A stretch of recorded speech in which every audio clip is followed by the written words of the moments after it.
Pues vamos a continuar con este Congreso de Vila-real por la Ciencia y Investigación, la investigación como cura para millones, y lo hacemos con el líder de otro de los grupos que apoya económicamente Conquistando Escalones. Ahora es el turno de Rubén Artero. Él es catedrático del Departamento de Genética de la Universidad de Valencia y coordinador del Grupo de Genómica Translacional Humana del INCLIVA, que es el Instituto de Investigación Sanitaria. Hoy, el doctor Artero nos traslada la investigación translacional del laboratorio a la práctica. Bien, pues muchas gracias por esta amable introducción y también gracias al Ayuntamiento de Vila-real y a la Asociación Conquistando Escalones por organizar este acto. Os quiero hacer una presentación sobre la trayectoria que hemos seguido para trasladar un resultado de investigación del laboratorio a un tratamiento que se probará en breve en los pacientes en distrofia miotónica.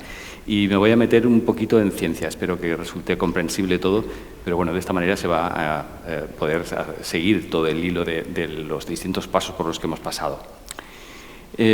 Se dedica una cantidad de recursos importante a la investigación biomédica. Sin embargo, yo creo que la percepción es que llegan relativamente pocas terapias a los pacientes y la pregunta es ¿por qué es tan difícil que esto ocurra? La cuestión es que la mayoría de la investigación básica o académica se concentra en descubrir mecanismos de patogénesis y dianas terapéuticas y ocasionalmente se descubren algunas moléculas con una cierta actividad.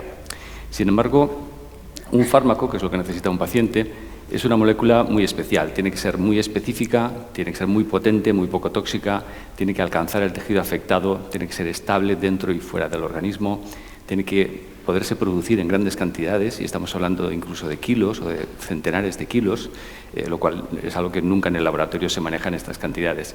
También tiene que funcionar en los pacientes y tiene que haber un negocio detrás de esa terapia, se tiene que comercializar.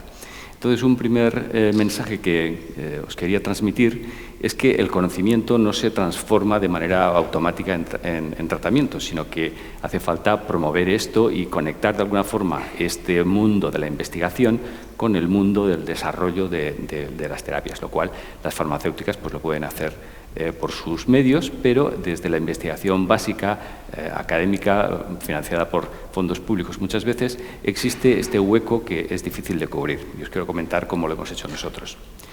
Bueno, pues durante mucho tiempo llevamos trabajando ya en distrofia miotónica, es una enfermedad rara. Se muestra aquí una imagen de un paciente típico con problemas de pues, atrofia muscular, debilidad, también miotonía, que significa que cuando hacen un puño, por ejemplo, pues los dedos se abren con mucha lentitud y eso es lo que indica esa incapacidad para relajar la musculatura, es lo que se denomina miotonía. También problemas cardíacos, problemas cognitivos, etc. Una enfermedad con una presentación muy variable. La base molecular de la enfermedad está en una mutación, que es este triplete, CTG, que normalmente está presente en el gen DMPK, entre 5 y 37 repeticiones, pero en los pacientes está en un número mayor de 50 y que puede llegar hasta los miles de repeticiones CTG, de esta manera. Esta mutación ocurre en una región del gen que no es codificante para ninguna proteína, de tal manera que el mecanismo de patogénesis es que se produce un transcrito o RNA mensajero que se acumula en el núcleo de las células de los pacientes, y es lo que se muestra aquí con estos puntos de color que indican acúmulos de estos transcritos de MPK mutantes. A nivel molecular, esto lo que tenemos ahí es estas estructuras secundarias, estas horquillas que secuestran, que se unen anormalmente a unas proteínas que se denominan MBNL1 y de tal manera que lo que pasa en el paciente es que estas proteínas, en vez de estar haciendo sus funciones normales en el núcleo, en el citoplasma de las células, pues están todas acumuladas aquí y dejan de hacer su función. También ocurre un problema adicional, que es el aumento de otras proteínas que se llaman CELF1, que son antagonistas de las primeras, pero no quiero entrar en este nivel de complejidad para no saturar con información nueva. En la enfermedad, una de las maneras de actuar es eliminando estos transcritos de MPK mutantes, de tal manera que no ocurra el secuestro. Pero nosotros pensamos que también podíamos abordar la enfermedad de otra manera, y es aumentando la cantidad de proteína MBNL1 y de esa manera pues compensando el secuestro. superando el secuestro y aportando proteína que pudiera estar ya disponible. Para esto, pues hace falta mencionar también que en los músculos de los pacientes se expresa sobre todo la proteína MBNL1, que es como un 90% de la expresión, y también otra proteína MBNL2, que son como hermanos. Estas dos proteínas se pueden compensar una a la otra porque tienen redundancia funcional, de tal manera que la falta de MBNL1 también se puede compensar aumentando MBNL2. Por lo tanto, me voy a referir indistintamente a MBNL1 y 2, que nuestro objetivo terapéutico ha sido aumentar la expresión de ambas. ¿Cómo podemos expresar más estas proteínas? Porque en el genoma de los pacientes están codificadas por genes perfectamente normales. No ocurre nada a nivel de estas proteínas, sino que ocurre a nivel de MPK. Bueno, pues una posibilidad es actuar a nivel de estas pequeñas moléculas que se denominan microRNAs, que son unos RNAs de unos 21 nucleótidos que tienen una función represora. Se unen a transcritos que de manera parcialmente complementaria reconocen estos transcritos específicamente y a través de un complejo que se denomina el complejo RISC lo que hacen es reprimir la expresión, normalmente del orden de un 20, un 30%, no es una gran represión, pero es algo que ocurre sobre muchos transcritos en el genoma humano. Alrededor del 70% de los genes humanos tienen microRNAs que los están reprimiendo parcialmente. ¿Vale? Entonces, una posibilidad para aumentar estas dos proteínas, que es lo que queríamos hacer, es impedir que estos microRNAs funcionen y de esa manera desreprimir. Igual como en matemáticas, menos por menos más, pues aquí evitar un represor equivale a aumentar. Para descubrir qué microRNAs estaban haciendo esto, hicimos experimentos en células y sobreexpresamos distintos microRNAs concretos y, como podéis ver aquí, cuando sobreexpresamos, es decir, aumentamos la cantidad del microRNA 23B y el 218, hay muy poca expresión de esta proteína MBNL2. Lo mismo ocurre con MBNL1, no lo muestro, pero podéis tomar la palabra. Entonces, con esto descubrimos que estos dos microRNAs, que van a ser la estrella de la charla, en particular 23B, lo que están haciendo es reprimiendo la expresión de las proteínas MBNL1 y 2. Posteriormente descubrimos que no solamente que sean represores naturales, sino que además están aumentados en los pacientes, con lo cual tiene más sentido reprimirlos y limitar su expresión. Bueno, pues como decía, el objetivo final es desarrollar unas moléculas que sean inhibidoras de estos microRNAs, que son oligonucleótidos, o sea, pequeños RNAs perfectamente complementarios que se muestran aquí como líneas rojas. Estos inhibidores también se conocen como antagomers o antimirs por su actividad represora de la actividad de un microRNA. ¿Y qué ocurre cuando utilizamos estos represores, estos inhibidores en las células?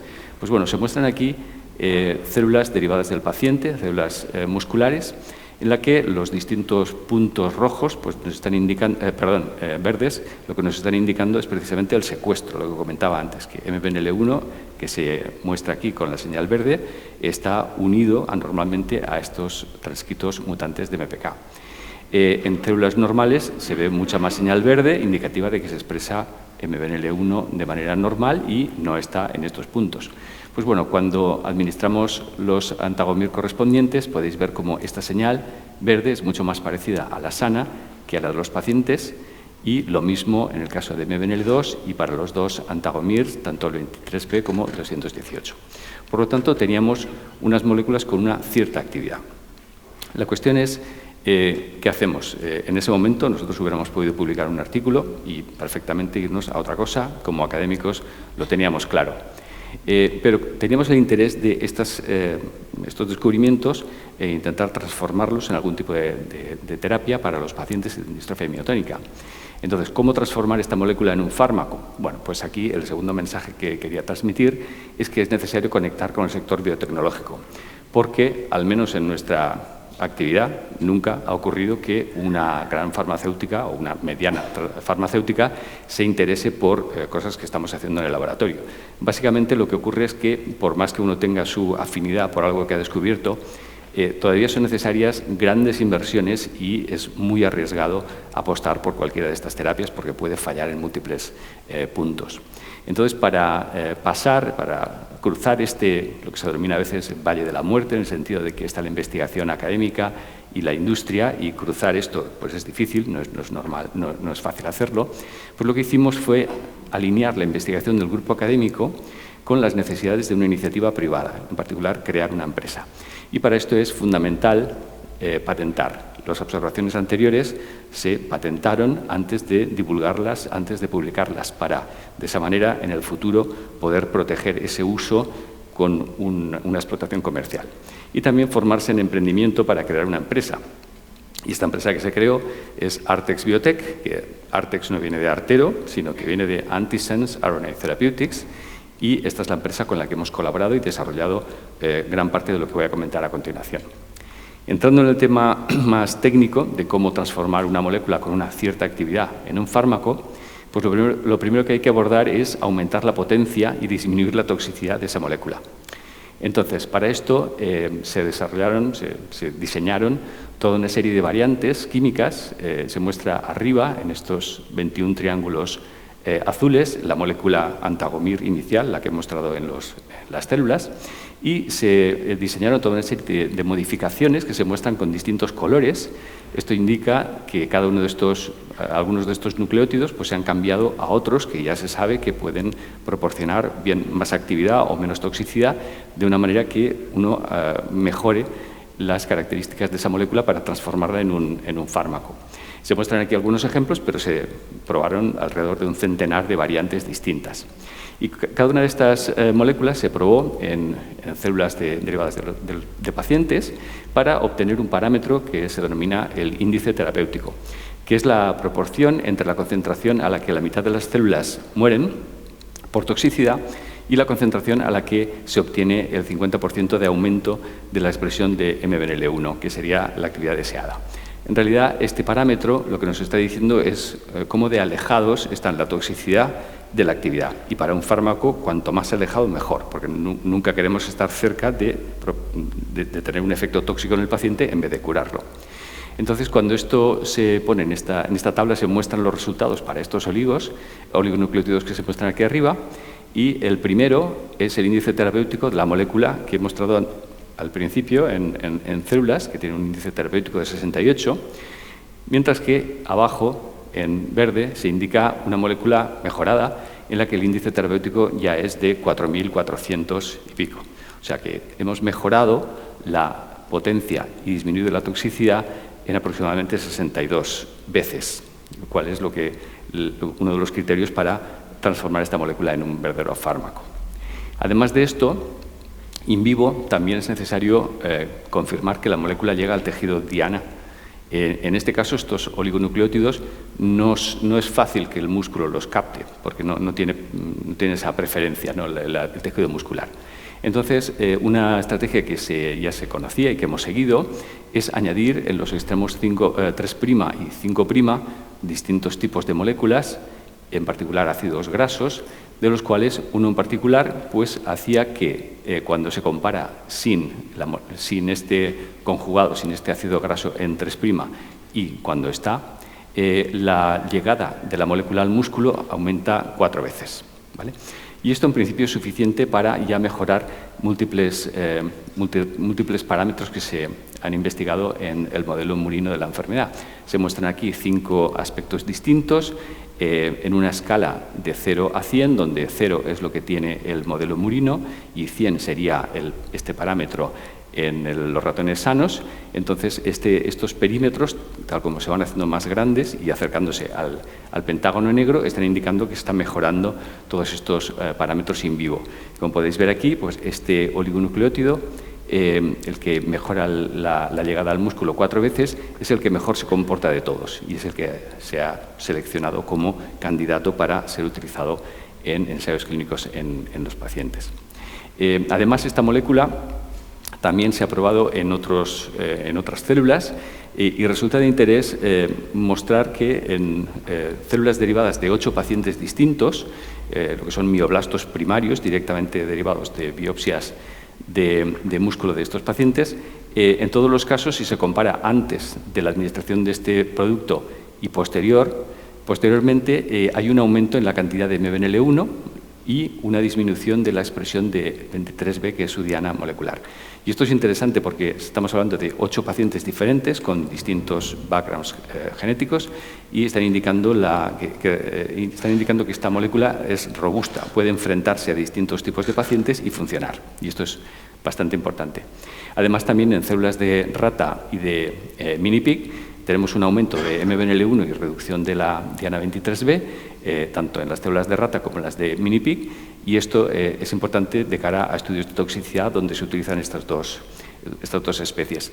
No se trata de modelos de la enfermedad, sino de modelos para toxicidad en la que se comprueba que también el tratamiento funciona.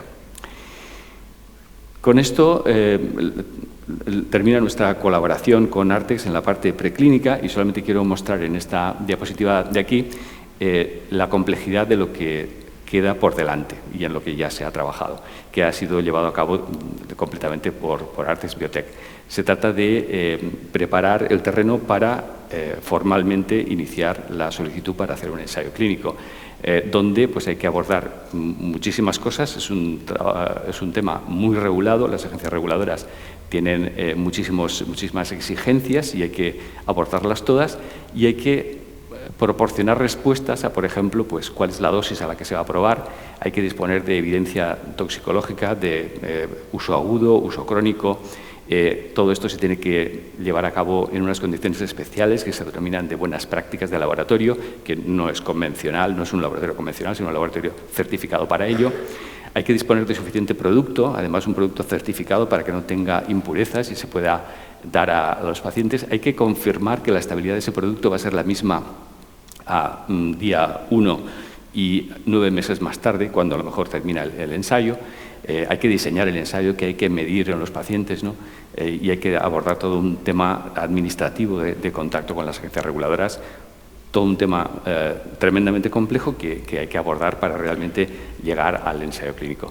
En este caso, esperamos en los próximos meses que se va a realizar ya esa solicitud formal y probablemente a principios del año que viene pues ya este producto llegue, se administre a los primeros pacientes en un ensayo clínico formalmente en Estados Unidos. Quiero cambiar aquí de tema, retomando la presentación que ha hecho el doctor Vilchez esta mañana sobre la distrofia de cinturas LGMD2, en el que estamos siguiendo un camino diferente basado en el reposicionamiento de fármacos. En esta enfermedad lo que ocurre es una mutación en el codón. Esto es el punto en el que termina la síntesis de la proteína correspondiente. En los pacientes lo que pasa es que hay toda una serie de aminoácidos adicionales, 15, que se añaden a esta proteína para dar lugar a una versión mutante, que aquí mostraré como TNPO3 mutante en comparación con WT, que es la versión wild type o la versión normal.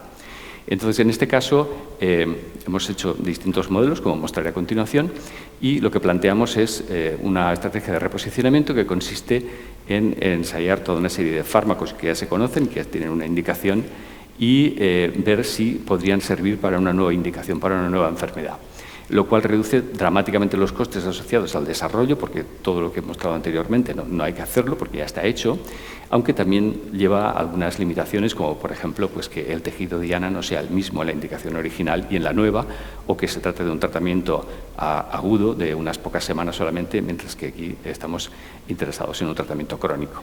Entonces es necesario también adaptar esa nueva indicación. Un ejemplo concreto de este reposicionamiento es el caso del dimetilfumarato, que su indicación original era psoriasis con el nombre de Fumaderm y la nueva indicación es esclerosis múltiple con el nombre de Tecfidera. Como decía, para descubrir qué fármacos pueden tener utilidad en una nueva indicación, hace falta desarrollar algún tipo de modelo en el que probar todos esos fármacos y ver si alguno puede funcionar. Para esto, lo que hicimos fue desarrollar un modelo en Drosophila. Drosophila es la mosca del vinagre, que se utiliza mucho en estudios genéticos. Y esta mosca, pues, a pesar de ser un insecto, tiene grandes similitudes con nosotros. Se muestra aquí arriba una sección sagital, justo cortada por la mitad de la mosca, y resulta de interés todos estos músculos de aquí, que son los músculos indirectos del vuelo, que ocupan el tórax de la mosca. Son músculos que mueven las distintas piezas del exoesqueleto de la mosca e indirectamente mueven las alas. Pero bueno, mostraré a continuación secciones así, justo perpendiculares a estos músculos para ver si ocurre atrofia o no, porque es lo que seguimos. En muchos casos se han desarrollado modelos donde al expresar una mutación humana en estos músculos se consigue atrofia. En particular, estas moscas tuvieron un poco de dificultad porque se tiene que expresar tanto el gen con la mutación humana como simultáneamente reducir la expresión del gen endógeno para encontrar alteraciones. Y hicimos dos versiones, una versión que es el modelo de la enfermedad y una versión control en lo que se expresa es la proteína normal. Entonces, en estas moscas, como digo, seccionadas perpendicularmente, como se muestra aquí, estos músculos ocupan más o menos toda la caja torácica. Esta sería la situación normal y en el caso de expresar la mutación humana, de expresar TNPO3 mutante, pues estos músculos son mucho más pequeños. Se puede observar aquí como hay un hueco entre los músculos. Esto se puede cuantificar y graficar. Y en presencia de algunas moléculas, por ejemplo, cloroquina, no a 10, pero sí a 100 micromolar, se consigue rescatar estas alteraciones, ¿no? Y esta es la base para buscar fármacos que tengan algún tipo de actividad. Y sobre esto hablará con más detalle Alicia en una charla posterior. Y una vez identificar estos fármacos que se pueden validar en los modelos celulares de la enfermedad, pues también resulta conveniente disponer de un modelo murino en el que probar distintas concentraciones para, como decía en una de las diapositivas anteriores, estimar la concentración a la que se debe utilizar en los pacientes. En este caso hemos añadido estos 15 aminoácidos característicos de la enfermedad del ratón mediante técnicas de CRISPR y hemos confirmado que se expresa TNPO3 mutante en estos ratones y estamos ahora caracterizando los ratones a nivel molecular, histológico y funcional. A nivel funcional voy a mostrar aquí un vídeo súper corto en el que estos ratoncitos pues, van a estar intentando mantener el equilibrio en este cilindro y en este tipo de ensayo y en otros, pues la verdad es que se comportan muy bien. Quiero decir que aquí esperamos tener alteraciones, pero por el momento, vaya, parece que esto no... Me parece que el vídeo aquí se ha perdido. Bueno, simplemente eran 5 segundos y los ratones de la enfermedad pues, se comportan bastante bien, lo cual nos obliga a buscar en qué momento no pueden mostrar algún tipo de alteración que reproduzca la enfermedad. Por el momento no la están reproduciendo demasiado a nivel funcional. Y por último, pues en esta diapositiva de recopilación, 4 mensajes que quería transmitir. Es que entender una patología no es lo mismo que disponer de un tratamiento, a pesar de que existe una cierta percepción de que cuando se descubre algo, bueno, pues ahora ya algo ocurrirá para que esto se transforme en una terapia. Bueno, esto no es así.